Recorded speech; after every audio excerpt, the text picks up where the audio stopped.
Boa tarde a todos. Sejam todos bem-vindos. Tem alguém aqui pela primeira vez? Não, né? Então, vamos dar início à nossa reunião com a leitura preparatória feita pela nossa querida Kênia. Parentes. Essa lição é a número 156 do livro Fonte Viva, Psicografia de Chico Xavier pelo Espírito Emmanuel. Mas se alguém não tem cuidado dos seus, e principalmente dos da sua família, negou a fé e é pior do que o infiel. Paulo 1, Timóteo capítulo 5, versículo 8. A casualidade não se encontra nos laços da parentela. Princípios sutis da lei funcionam nas ligações consanguíneas. Impelidos pelas causas do passado a reunir-nos no presente, é indispensável pagar com alegria os débitos que nos emanam a alguns corações, a fim de que venhamos a solver nossas dívidas para com a humanidade. Inútil é a fuga dos credores, que respiram conosco sob o mesmo teto, porque o tempo nos aguardará implacável, constrangendo-nos à liquidação de todos os compromissos. Temos companheiros de voz adocicada e edificante na propaganda salvacionista, que se fazem verdadeiros trovões de intolerância na atmosfera caseira, acumulando energias desequilibradas em torno das próprias tarefas. Sem dúvida, a equipe familiar no mundo nem sempre é um jardim de flores. Por vezes, é um espinheiro de preocupações e de angústias, reclamando-nos sacrifício. Contudo, embora necessitemos de firmeza nas atitudes para temperar a afetividade que nos é própria, jamais conseguiremos sanar as feridas do nosso ambiente particular com o chicote da violência ou com o emplastro do desleixo. Consoante a advertência do apóstolo, se nos falha o cuidado para com a própria família, estaremos negando a fé. Os parentes são obras de amor que o Pai compassivo nos deu a realizar. Ajudemo-los através da cooperação e do carinho, atendendo aos desígnios da verdadeira fraternidade. Somente adestrando a paciência e compreensão, tolerância e bondade na praia estreita do lar é que nos habilitaremos a servir com vitória no mar alto das grandes experiências. Assim, vamos fechar nossos olhos, acerenar nossos corações, pedindo a Jesus que abençoe mais esta tarde na FABEM, de estudos, de conhecimento, de energias positivas. E vamos aproveitar este momento e emanar para os nossos parentes, para a nossa família, onde quer que eles estejam, os nossos melhores sentimentos de amor, de gratidão por estarmos juntos nesta encarnação. Como disse a leitura, aproveitar este momento em família para progredirmos, para nos elevarmos.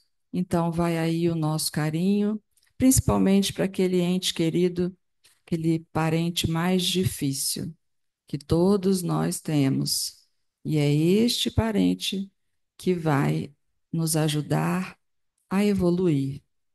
Obrigado, Senhor Jesus, por esta casa que nos recebe. Pedimos que ampare, que inspire o nosso querido Júnior na palestra de hoje, que ilumine também toda a sua família. Que assim seja.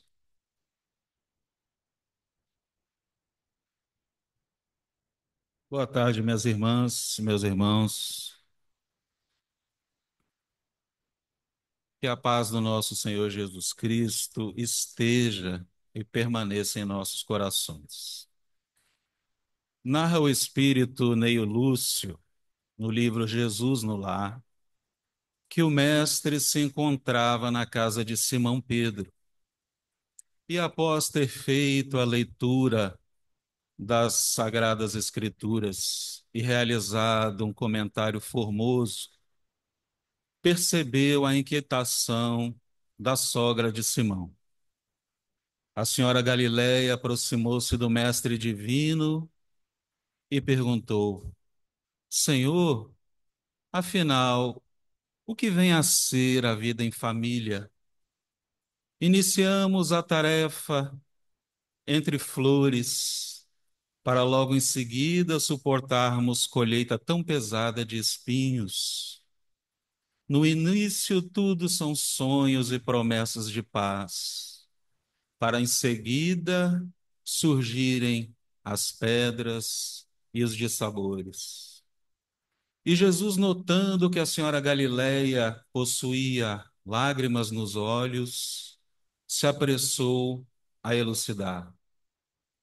A vida em família é a escola das almas, onde a divina providência nos habilita pouco a pouco ao grande entendimento da fraternidade universal. Sorrindo, o mestre prosseguiu: O que fazes a senhora com as lentilhas antes de servi-las aos seus convidados? A senhora Galiléia apressou-se em responder: Naturalmente levo ao fogo, mestre, e adiciono algum tempero para que possam ser agradáveis ao sabor de meus convidados, ao paladar de meus convidados. Jesus então tornou a perguntar: Por acaso pretende servir pão cru a teus convidados? De maneira nenhuma, Senhor. É necessário levá-los ao forno. Jesus então aproveitou o ensejo para elucidar mais uma vez. A vida em família é o forno preparatório. O que imaginamos ser conflitos, dificuldades, em realidade são recursos espirituais. Porque os corações que já despertaram para a vontade do Pai sabem retirar das lutas no recinto doméstico oportunidades luminosas, conflitos, dissabores, desavenças são naturais, são lições que devemos aproveitar.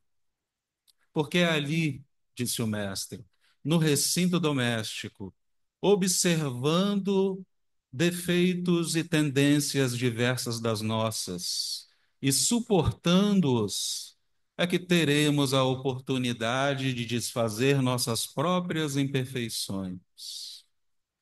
Nunca notaste a ligeireza, a brevidade da existência carnal do homem? Ela se assemelha à de uma flor. Pela manhã, exala perfumes para desaparecer à noite. A vida no lar é o curso ligeiro de fraternidade que um dia experimentaremos na vida eterna. A senhora Galileia observava atentamente as elucidações do emissário divino e ponderou: Senhor, há pessoas que lutam e sofrem, mas nunca aprendem. E Jesus então arrematou definitivamente a lição imorredora para a sogra de Pedro e para todos nós. Que fazes tu com as lentilhas que não cedem à ação do fogo? Naturalmente, Senhor, devo lançá-las ao monturo, ao lixo, para que não venham a ferir a boca de meus convidados. O mestre pousou os olhos muito lúcidos na velha senhora, sogra de Pedro, e esclareceu: ocorre o mesmo com a alma que ainda não foi capaz de atender às sugestões edificantes no lar. Porque a convivência doméstica mantém a fervura benéfica, mas quando chega a morte, essa grande selecionadora dos alimentos que serão depositados no celeiro de nosso Pai, aqueles corações endurecidos que se mantiveram endurecidos, após serem conduzidos ao fogo, ao forno bendito da carne, serão lançados fora, para aí permanecerem por tempo indeterminado na condição de adubo entre os detritos da natureza. A lição do Mestre vem nos relembrar, vem enfatizar para nós o objetivo principal da criatura encarnada na Terra, segundo Leon Denis. O nosso objetivo na Terra é a educação espiritual. E a convivência doméstica, a escola das almas, como intitula Neio Lúcio. É exatamente ali, no embate do dia a dia, que nós temos a oportunidade de desenvolver as virtudes que trazemos como sementes de luz em nossa alma. Onde mais seremos requisitados com tanta frequência para exercitar a paciência, a compaixão, a solidariedade e a fraternidade.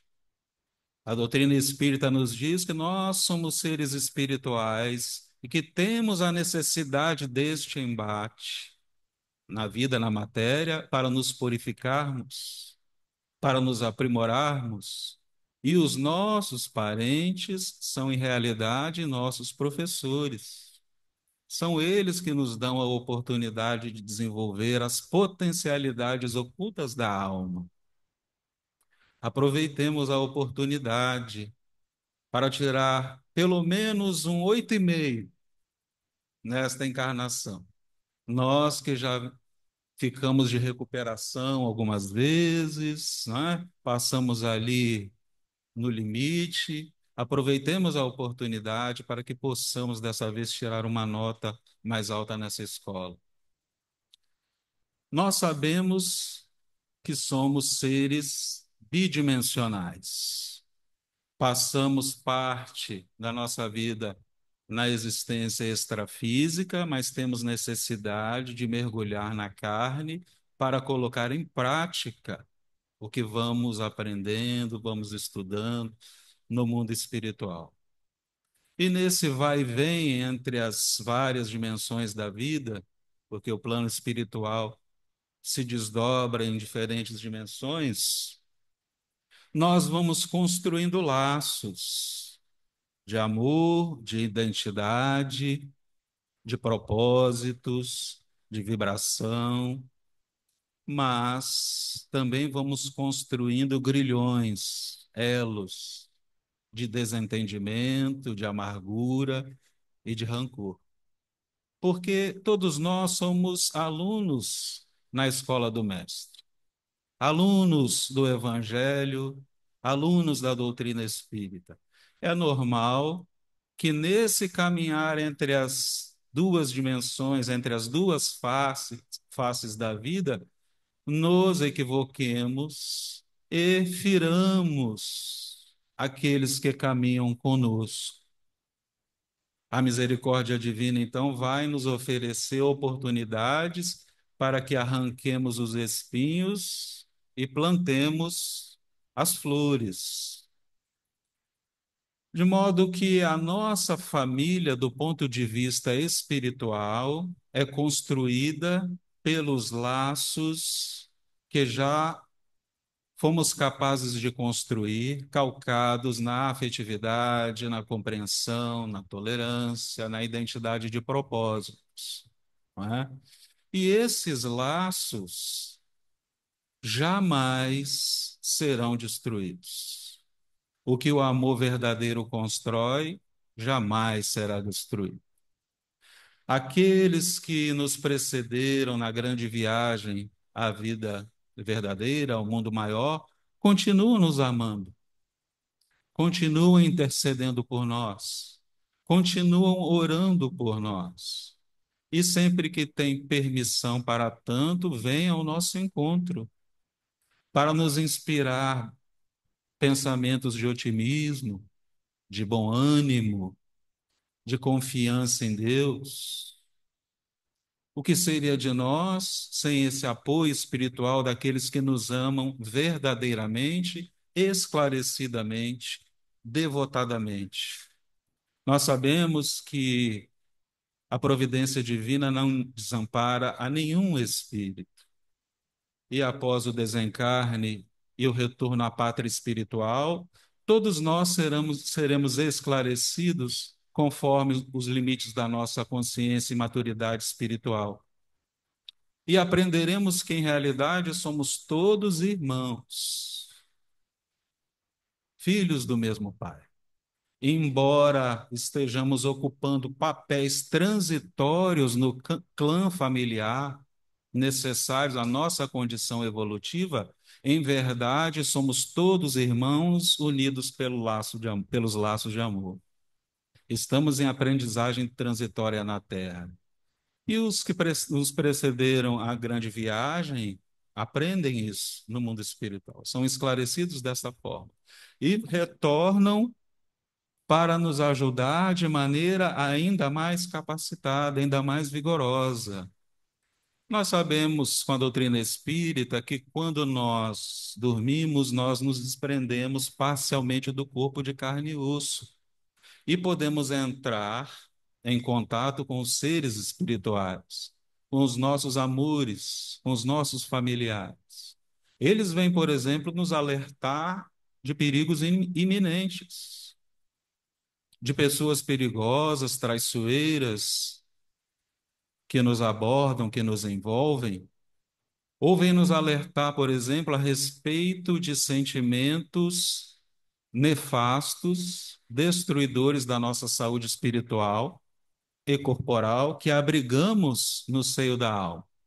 Vamos lembrar, por exemplo, de André Luiz no livro Mundo Maior, no capítulo 45, em que ele vai intitular de Entre as Árvores.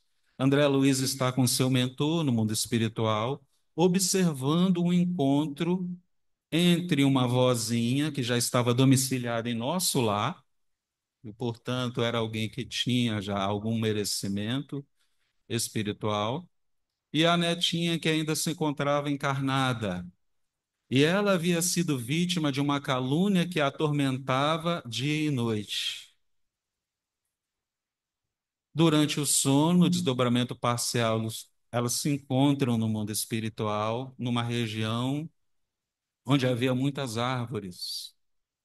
E a avó, em linhas gerais, vai instruí-la da seguinte forma: não acalente a calúnia, porque a calúnia, em verdade, é uma víbora. Mas se nós suportarmos a calúnia com serenidade, com confiança em Deus, ela se transforma num brinquedo de vidro e logo se quebra, se transformando num buquê de flores da virtude.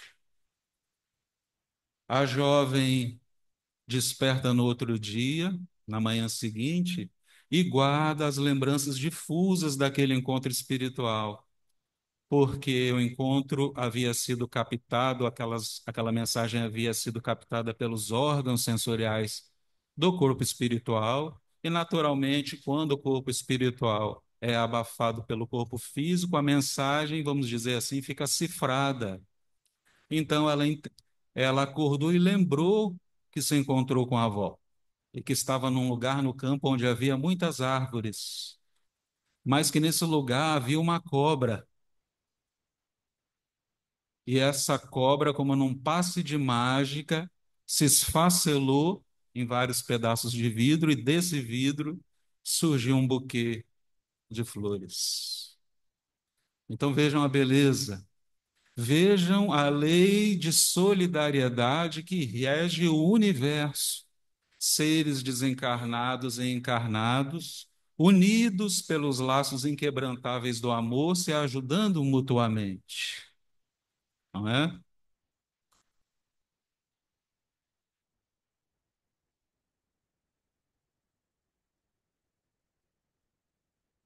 Ocorre, meus irmãos, que embora sejamos capazes de construir laços inquebrantáveis, nem sempre esses corações vão nos seguir no mesmo clã familiar, não é? Parte deles pode permanecer no mundo espiritual e a outra parte nem sempre estará encarnada conosco no mesmo lugar, no mesmo momento, no espaço e no tempo, né? Mas a misericórdia divina é tão perfeita que permite que aquele ombro amigo, que aquele arrimo, que aquele esteio venha estar conosco durante a travessia na vida terrestre. Aqueles espíritos que já se afinizam conosco são permitidos pela misericórdia de Deus para estarem conosco, para nos dar o apoio indispensável às tribulações da vida na terra. O que seria de nós em nossa caminhada se eles não estivessem em nossa família, não é? Graças a Deus, nós podemos sempre contar com um irmão, com uma irmã, com um pai, ou ora com a mãe, que nos servem de apoio indispensável para que possamos vencer com serenidade as batalhas da vida. Como somos ainda seres espirituais em evolução, ainda somos caracterizados pela inferioridade moral transitória. É bom que se diga isso, e é bom que isso fique bem patente em nossas mentes e em nossos corações, porque nós somos filhos da luz. Nós viemos da luz, não é? E o planejamento de Deus, da divindade para nós, é a felicidade, é a plenitude que nós naturalmente vamos alcançar com os nossos próprios esforços. Então, estamos nesse estágio de inferioridade transitória, lutando contra as nossas próprias imperfeições, mas se há uma fatalidade em nossas vidas, é a felicidade, é a plenitude, não é?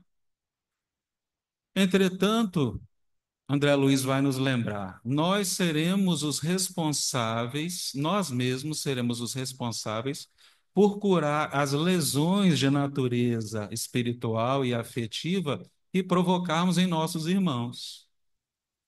Não serão outras pessoas, não poderemos transferir esse encargo, seremos nós mesmos. E quando nós sentimos no íntimo de nossa consciência que deixamos a criatura numa situação perturbadora, quando retornamos à pátria espiritual, nós não teremos paz. Ainda que sejamos acolhidos, amorosamente acolhidos pelos benfeitores espirituais, enriquecidos de amor e de misericórdia, depois de passarmos por aquela fase da perturbação, seremos acolhidos, ficaremos em locais de tratamento no mundo espiritual, mas nós sabemos que as leis divinas estão inscritas em nossas consciências. E toda vez que perturbamos as leis divinas, nós nos sentimos compelidos a repará-las, a restaurá-las perante a vida e perante a nós mesmos, né? E é assim que Leon Denis também vai dizer, me desculpem por insistir em Leon Denis, mas porque Leon Denis é o patrono espiritual da outra casa onde nós prestamos modesta cooperação, Comunidade Espírita Leon Denis, e há um livro escrito por ele que eu recomendo a todos nós, não apenas a leitura, mas o estudo, o Depois da Morte. Em Depois da Morte, Leon Denis vai dizer que quando nós retornamos ao mundo espiritual, nós vamos passar basicamente por três fases. A primeira fase será a fase do balanço existencial. O que fizemos da oportunidade que a misericórdia divina nos concedeu? Qual foi o nosso desempenho na escola das almas? Será que eu fui um bom pai? Eu fui uma boa mãe? Eu fui um bom irmão, uma boa esposa, um bom marido, um bom companheiro na casa espírita?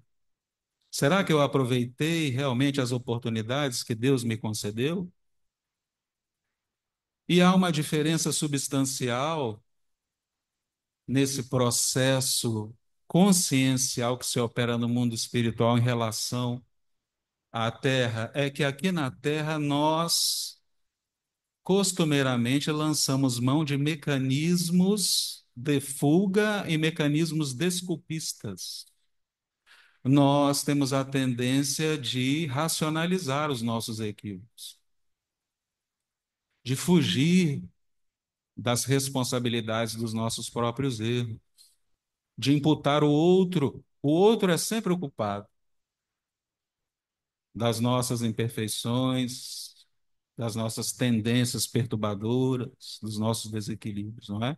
Mas no mundo espiritual, a consciência, nos dizem os benfeitores espirituais, os espíritos superiores, no mundo espiritual, a consciência se expande, seja naturalmente, seja por uma forcinha que os amigos espirituais nos dão.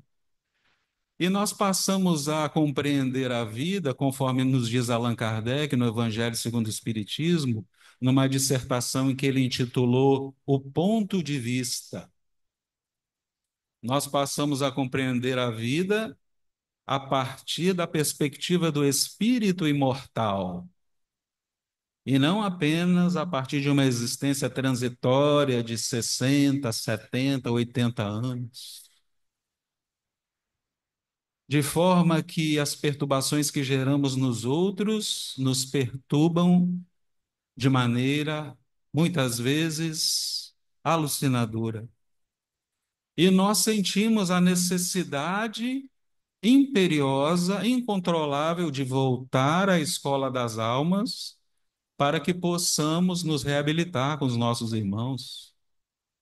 Mas Jesus teve a ocasião de nos ensinar a respeito dessa realidade, conforme consta, conforme está lá registrado no Evangelho de Mateus, no capítulo 5, versículo 25.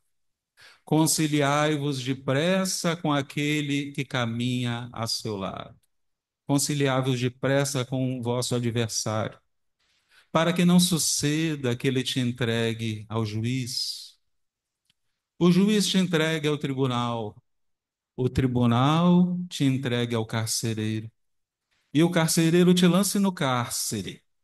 De lá tu não sairás, enquanto não pagar o último ceitil.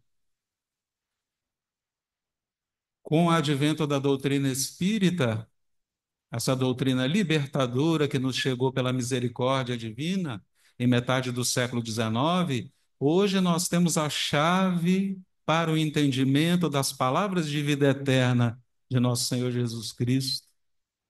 Quem é o juiz? Será que existe um juiz togado no mundo espiritual nos aguardando para nos julgar e condenar ou absolver? Onde está o juiz? Os espíritos disseram a Allan Kardec: o juiz são as leis divinas inscritas no nosso eu profundo, na nossa consciência profunda. Não é ninguém que nos julga, somos nós mesmos atormentados, é que vamos nos julgar, meus irmãos. E quando nos condenamos, o que que acontece? Nos condenamos perante o tribunal da consciência, o carcereiro vai nos lançar no cárcere. Mas será que nós vamos ficar presos indefinidamente numa cela no mundo espiritual? Seria esse o sentido das palavras do mestre? O cárcere para o espírito é o corpo físico. O cárcere para o espírito são as sucessivas reencarnações, dolorosas, muitas vezes, não é? O cárcere para o espírito é a roda de Sansara das reencarnações sucessivas, conforme nos explica a tradição hindu, ou conforme nos esclarece o benfeitor espiritual Emmanuel, que nós vivemos durante muito tempo um ciclo de reencarnações de baixo teor espiritual. Ou seja, planejamos a redenção no mundo espiritual, planejamos a vitória no mundo espiritual. Aliás, damos trabalho aos espíritos benfeitores para tecer um planejamento reencarnatório, não é?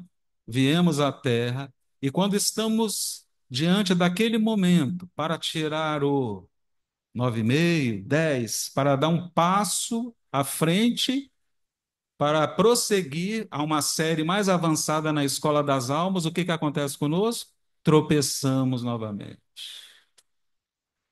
E aí vamos adicionar ao nosso passivo espiritual tumultuado mais um problema. Retornamos ao mundo espiritual, novo planejamento reencarnatório, voltamos à Terra, falhamos novamente. Assim estamos, segundo Emmanuel, há séculos. Há séculos nos encontramos, esperando o momento que tenhamos vontade, não boa vontade, porque boa vontade não nos basta. É necessário vontade e determinação para darmos um passo adiante e romper essa dinâmica. O planejamento reencarnatório dá muito trabalho aos espíritos, porque, basicamente, ele se estrutura em dois pilares, que é a necessidade de convencer, de conscientizar todas aquelas almas envolvidas ante o imperativo de nos reharmonizarmos conforme a lei do amor. Aqueles que militam na área do direito, que estão aqui, sabem muito bem que existe uma tentativa de acordo entre as partes que se dá na chamada audiência de conciliação.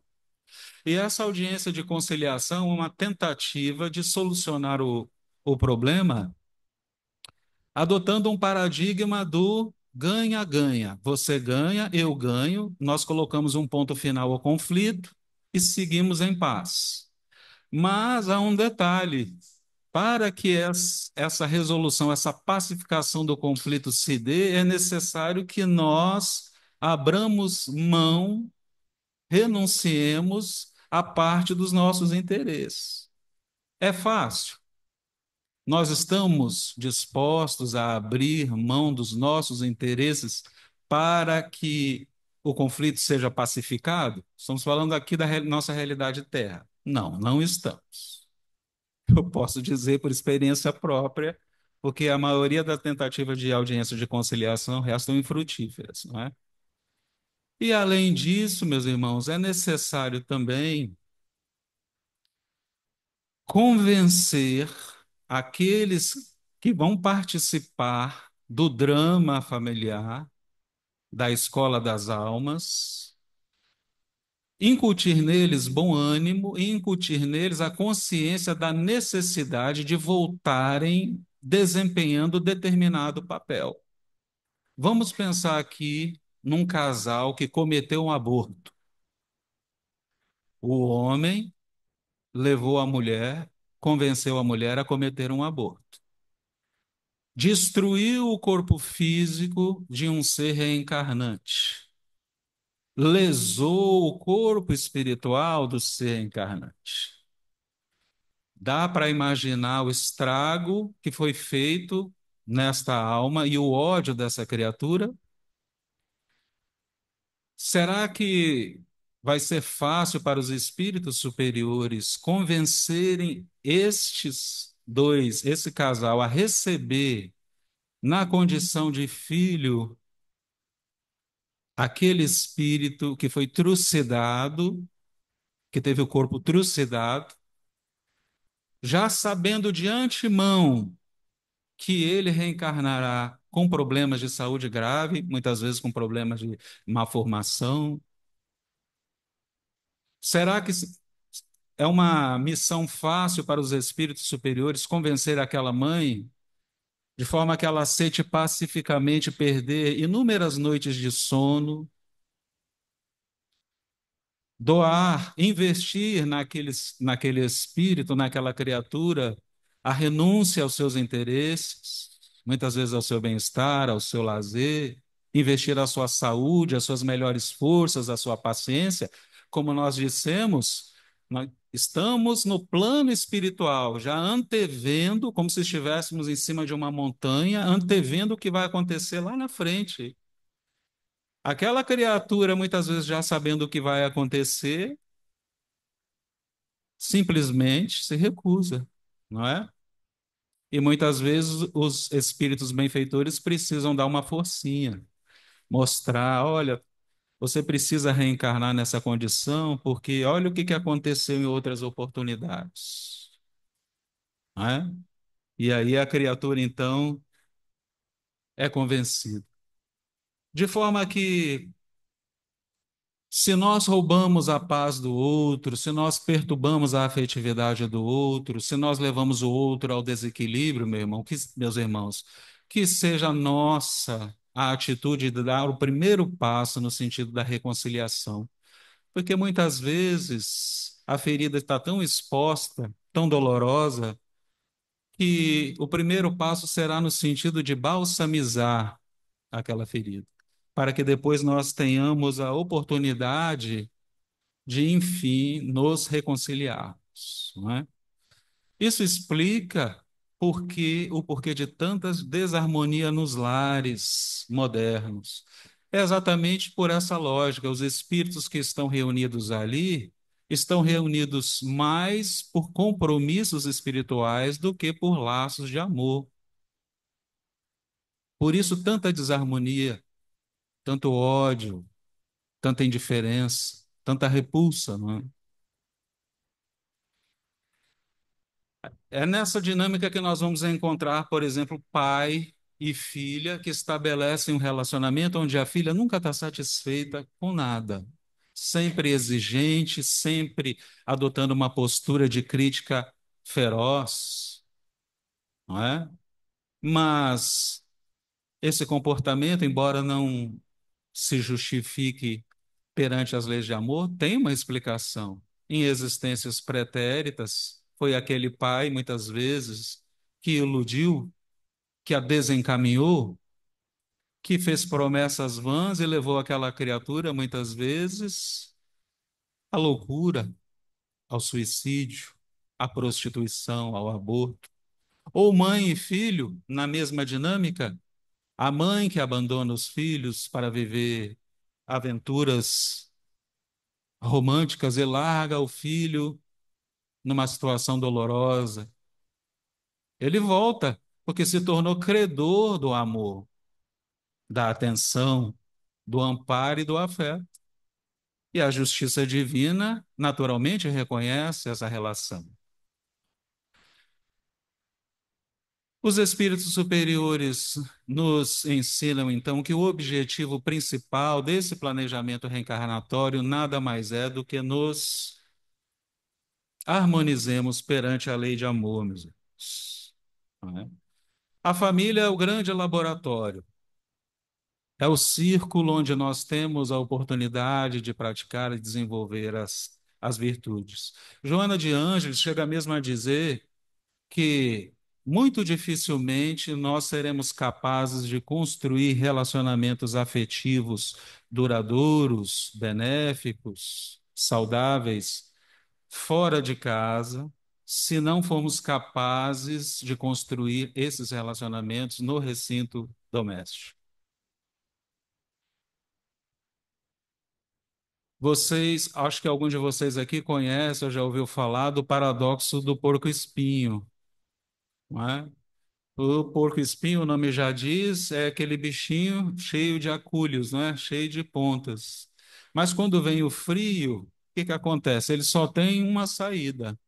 Eles têm que ir se encaixando ali, espinho com espinho, se unindo, para que a coletividade gere calor, um aqueça o outro e eles não morram de frio. De uma forma ou de outra, nós aqui estamos nessa situação, não é? Principalmente dentro de casa. Temos que ir acomodando os nossos espinhos, suportando os espinhos do outro, para que a fervura benéfica se mantenha. para que possamos ir amolecendo os nossos sentimentos, os nossos corações e aproveitar a oportunidade na escola das almas. Certa vez, um amigo espiritual me disse: Meu filho, é necessário pagar o tributo da paz. Eu vivi um momento de muita tribulação dentro de casa. E eu, naquele momento, eu não consegui compreender do que se tratava, pagar o tributo da paz. Só posteriormente, quando eu tive a oportunidade de estudar o que se tratava o tributo é imposto. E a palavra já diz imposto, ou seja, você tem que fazer. É uma contribuição compulsória, você tem que dar a sua parte. E pelo menos deveria assim ser, os recursos granjeados com o pagamento dos tributos devem ser direcionados para o bem da coletividade, não é?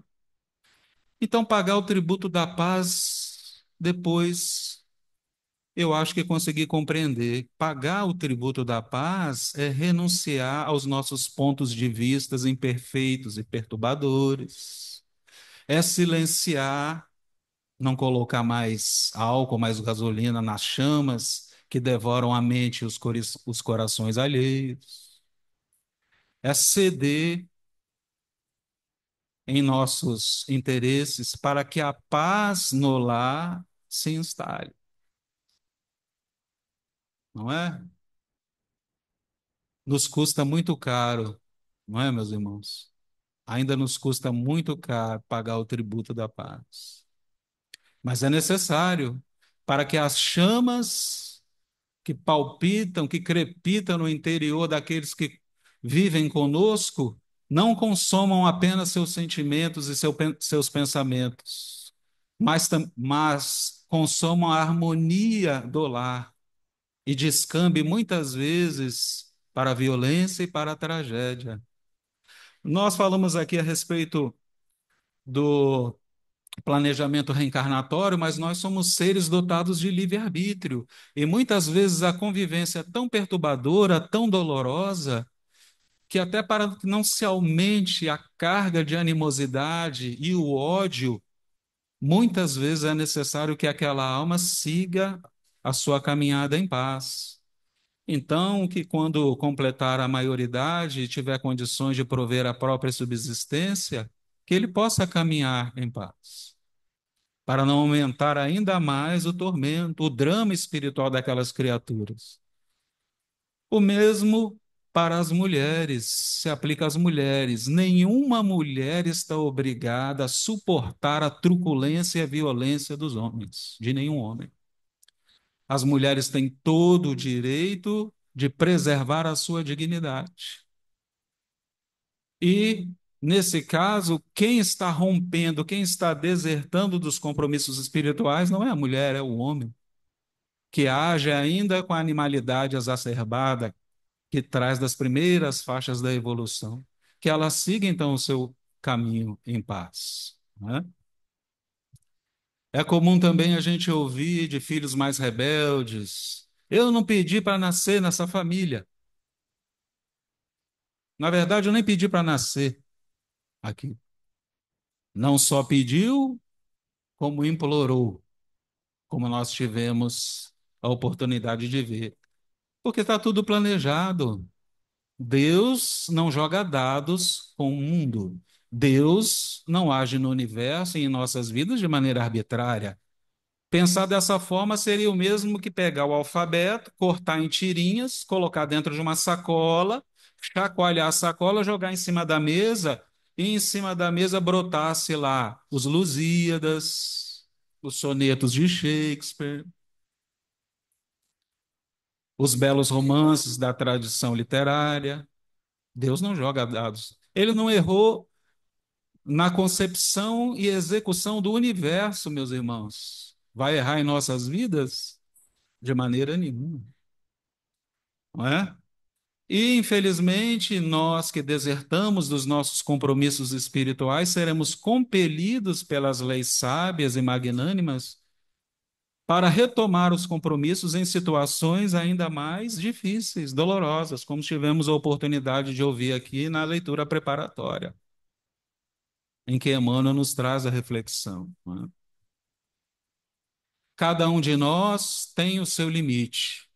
É preciso que reconheçamos. E exigir da criatura força superior ao seu limite na convivência, muitas vezes não, é falta de caridade, não é?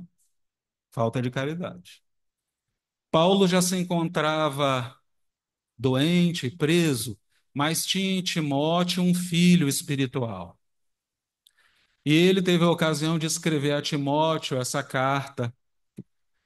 E nós trazemos aqui o capítulo 5, versículo 8, em que ele diz: aquele que não cuida dos seus, e principalmente dos seus parentes, negou a fé e é pior do que o infiel.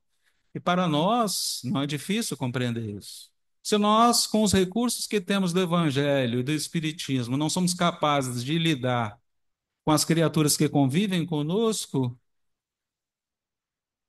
ainda não aderimos à doutrina, não é? É como se Paulo quisesse dizer, meu filho, se nós realmente queremos ser os cooperadores de nosso Senhor Jesus Cristo, na construção do reino na terra, o primeiro círculo de ação que nos compete pregar o evangelho vivenciando-o é no círculo familiar. Fora isso, somos infiéis. De forma, meus irmãos e minhas irmãs, a doutrina espírita nos deixa bem clara, nos traz bem clara essa mensagem. Somos todos filhos de Deus, todos irmãos. E todos nós queremos fazer parte da família espiritual de nosso Senhor Jesus Cristo. Mas lembremos do que está registrado no Evangelho de Mateus, no capítulo 12, versículos 49 e 50, quando ele estende os braços aos discípulos ao dizer: eis aí minha mãe e meus irmãos. Porque todo aquele que faz a vontade do Pai, esse é meu irmão, minha irmã e minha mãe. Fazer a vontade do Pai é cumprir, é compreender e vivenciar as leis de Deus, principalmente a lei de amor. Meditemos a respeito desse imperativo, meus irmãos, para que possamos real e efetivamente estar em comunhão com Jesus. Que o Mestre Divino nos abençoe e nos sustente, hoje e sempre. Já estou convocando ele aqui para falar para a gente sobre Depois da Morte, o livro de Leon Denis, tão maravilhoso, né? Obrigado, Júnior, por essa palestra maravilhosa que nos reforça a importância dos nossos laços de família, né? Do nosso verdadeiro compromisso. Ninguém nasceu na casa errada, na família errada, né? Com o pai errado, a mãe errada, não, tá tudo certo. A gente que tem que abraçar realmente os nossos compromissos. É, vamos assim, então, para a nossa prece final. Kênia vai fazer a nossa prece final e depois vamos para a tarefa do passe. Meus irmãos, vamos nesse momento levar o nosso pensamento a Jesus, nosso Pai, Criador, Deus, e pedir, abençoar a cada familiar nosso. Convido que cada um mentalize aquele parente difícil, aquele filho complicado, o marido, o vizinho, aquele companheiro do trabalho que é desafiador, mentalizando a bênção divina sendo derramada sobre cada um, por- porque somos todos filhos do mesmo Pai, caminhando pela estrada terrena, sofrendo problemas parecidos, em lares parecidos, e merecemos todos nós a compreensão, a tolerância. Que Deus esteja com todos nós, nos amparando nos momentos difíceis em família e que sempre, diariamente, possamos direcionar a esses familiares, a essas pessoas difíceis e também aquelas que são amadas, obviamente, as nossas bênçãos, rogando a Jesus que abençoe a todos e a nós também. Que assim seja.